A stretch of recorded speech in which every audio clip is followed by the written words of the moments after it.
Cancer grows and spreads in acidic environments that are low in oxygen and high in sugar. That's why it's important to make our bodies less acidic, which makes it harder for cancer cells to grow. Dr. Barbara O'Neill, a respected health expert, has helped many people improve their health with her knowledge. In this video, Dr. O'Neill will share 5 foods that are especially good at making the body less acidic and fighting cancer. When a patient is diagnosed with cancer, one of the first things she recommends is a diet that makes the body less acidic. This helps the body get more oxygen and reduces sugar, which cancer cells need to grow. At the end of the video, Dr. O'Neill will also share 2 more tips to greatly increase your chances of living a cancer-free life.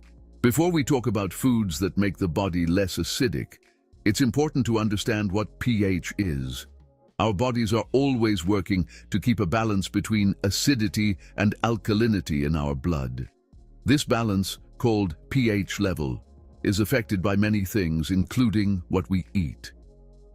To fight and prevent cancer, Dr. O'Neill suggests a diet that makes the body less acidic, which makes it harder for cancer cells to grow. Here are 5 alkaline-forming foods that can help stop cancer cells from growing. It's important to know which foods make your body more acidic and which ones make it less acidic, so you can eat more of the foods that make your body less acidic. The first food is lemon. Even though it tastes sour, lemon actually makes your body less acidic after you digest it, which helps create an environment that's not good for cancer. This might seem strange, but it's really good for you. Lemon's natural sourness helps your stomach break down protein. But once it's digested, your intestines absorb its alkaline minerals like sodium, potassium, calcium, magnesium, and iron. These minerals make your blood and tissues less acidic, making it harder for cancer cells to grow. So, even though lemon tastes sour, it makes your body less acidic after you digest it. Dr. Barbara O'Neill says it's important to eat lemon every day to get its benefits. She recommends eating 1 lemon a day, either raw, juiced, or as a salad dressing. If you live in an apartment, you can grow a lemon tree in a pot on your balcony. Eating lemon regularly helps keep your body at a good level of alkalinity and promotes good health. Another important food for making your body less acidic is dark leafy greens. Kale, parsley, spinach, chard, and other similar greens are essential for keeping your body's acid-alkaline balance in check. Dr. O'Neill recommends eating these greens every day. They're not only delicious and versatile, but also packed with nutrients.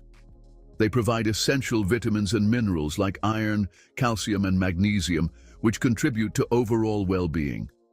You can eat them raw in salads, in juices, or cooked into dishes, making them a very versatile food. If you find it hard to eat leafy greens regularly, Dr. O'Neill suggests considering natural supplements like barley grass or other supergreens. These are a practical way to get enough essential nutrients. Whether you eat them raw or cooked, dark leafy greens are a pillar of good health, promoting an alkaline environment in your body and helping prevent various diseases, including cancer. The third group of foods to consider for their ability to make the body less acidic is vegetables in general. However, it's important to note that some vegetables can have different effects on different people. Vegetables like tomatoes, peppers, eggplants, and regular potatoes can affect the body differently. For example, while regular potatoes can make some people's bodies less acidic, they can make others' bodies more acidic.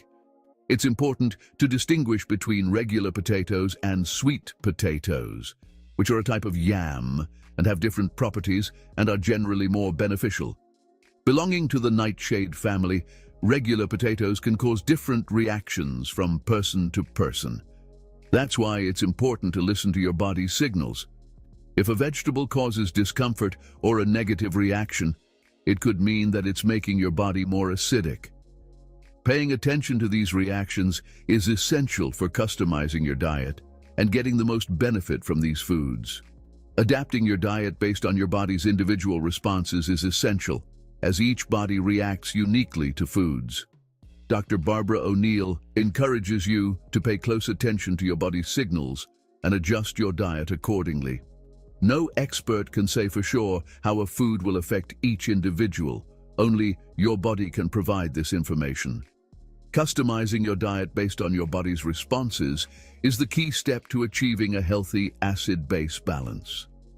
Before we continue, remember to subscribe to the channel and activate notifications so you don't miss our new weekly videos. The fourth group of foods that promote an alkaline environment in the body are legumes, known for their nutritional and alkaline-forming properties. Among these, lima beans stand out, along with lentils and soybeans, which are ideal choices for promoting alkalinity in the body. Lima beans are perfect for adding to soups or roasting to enhance their rich and nutritious flavor. Soy, on the other hand, is an extremely versatile food that can be eaten cooked or transformed into soy milk, offering a valid, healthy alternative. Lentils are equally versatile. They can be enjoyed both as a main dish and as an ingredient in salads or soups. In addition to legumes, Dr. O'Neill also recommends Irish potatoes. Although not a legume, this variety of potato can be eaten cooked or prepared as porridge for a healthy and alkaline-forming option. Adding it to salads or main courses provides a pleasant taste and a nutritious texture. Incorporating these legumes and Irish potatoes into your daily diet not only helps increase the alkalinity of your body, but also provides protein, fiber, and other essential nutrients for overall well-being. Their versatility in the kitchen makes them a practical and tasty addition to support health and potentially help prevent cancer. The fifth group of foods recommended for maintaining an alkaline environment in the body are alkaline-forming grains. Among these, corn, quinoa, and amaranth stand out for their beneficial properties and their gluten-free nature, making them suitable for many dietary needs.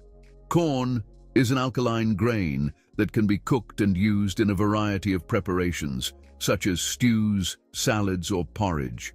Quinoa is an excellent source of plant-based protein and minerals, ideal for accompanying vegetables or soups. Amaranth, rich in nutrients, lends itself well to sweet or savory dishes and is a nutritious and easily digestible alternative.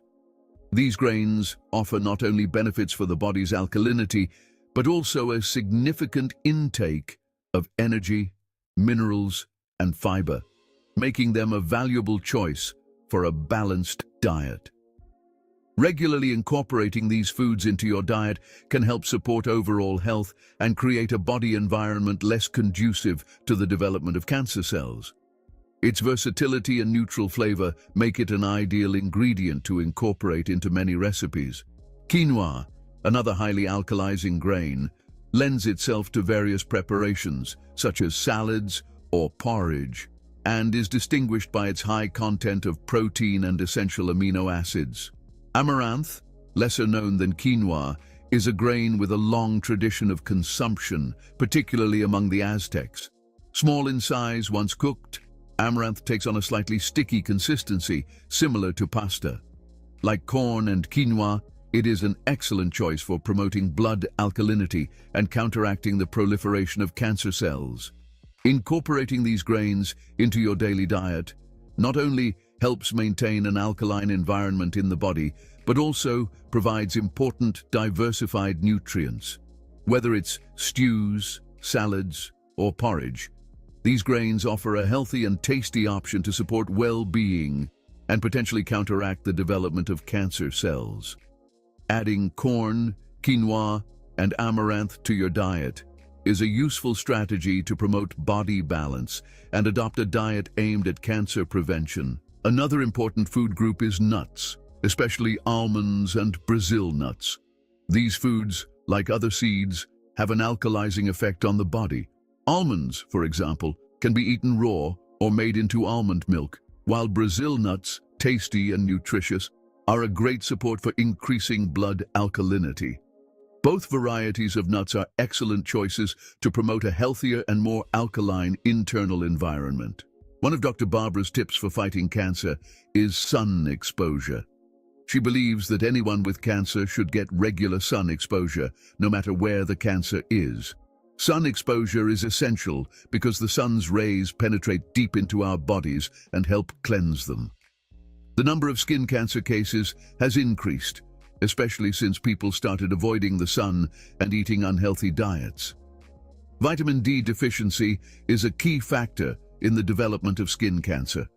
Studies show that more sun exposure can reduce the risk of cancers like colorectal, breast, and prostate cancer by 30% to 50%. This benefit is linked to the production of vitamin D, which is activated when our skin is exposed to sunlight. Vitamin D is essential for our bodies, but it's important to be sensible about sun exposure to avoid sunburn and other skin problems. Dr. Barbara emphasizes that the main cause of skin cancer is not the sun itself, but the lack of exposure to it, which leads to vitamin D deficiency. Avoiding sunlight can lead to a vitamin D deficiency, increasing the risk of developing skin cancer. Another tip from Dr. Barbara, especially helpful for cancer patients, is to temporarily stop eating fruit for 6 weeks. But why eliminate fruit if it's a gift from nature and has so many benefits? It's true that fruit is generally healthy and full of nutrients, but in serious health situations like cancer, it might be necessary to adopt targeted and temporary approaches. The reason lies in glucose metabolism. Cancer cells consume glucose up to 15 times faster than healthy cells. Depriving cancer cells of glucose makes them vulnerable, leading them to a process of self-destruction. Since many fruits contain high levels of glucose, eating them can increase the amount of sugar in your blood, which in turn feeds cancer cells, promoting their growth and reproduction. Dr. Barbara explains that by temporarily stopping fruit consumption, you reduce the availability of glucose in your body, limiting the nourishment of cancer cells and promoting their destruction. This approach, combined with other lifestyle changes, can help fight the disease more effectively. If you found this explanation interesting and helpful, please share your thoughts in the comments.